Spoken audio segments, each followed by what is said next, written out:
90 দিনে পায়ে হেঁটে C2 সামিট অভিযানের লক্ষ্যে নেমেছিল ইকরামুল হাসান শাকিল। অসাধারণ সাহস, সহনশীলতা ও সংকল্পের এক বিরল দৃষ্টান্ত স্থাপন করে কক্সবাজারের ইনানী সৈকত থেকে যাত্রা শুরু করে মাত্র 84 দিনে পৌঁছে গেছেন বিশ্বের সর্বোচ্চ শিখর মাউন্ট এভারেস্টে।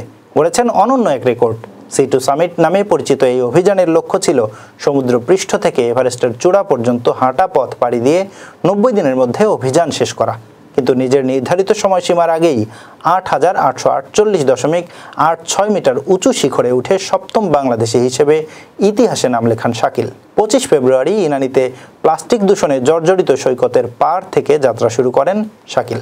বাংলাদেশ, ভারত ও নেপাল পেরিয়ে প্রায় ১,৩০০ কিলোমিটার পথ হেঁটে অবশেষে 19 মে ভোরে পৌঁছে যান এভারেস্ট শৃঙ্গে।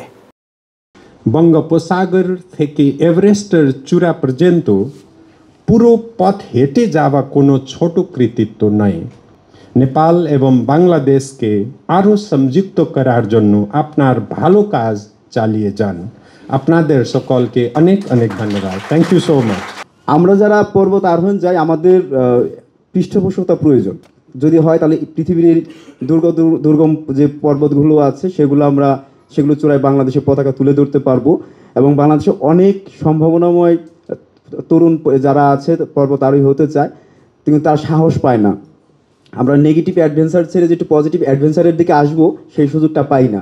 তো আমি আজকে মিডিয়ার মাধ্যমে এবং আপনাদের সকলের মাধ্যমে আমি বলতে চাই যে যেন আমাদের পাশে যেন পৃষ্ঠপোষকতার সাথে যেন আমাদের গভর্নমেন্টেরও যদি সহযোগিতা থাকে তাহলে আমাদের জন্য ভালো হয়।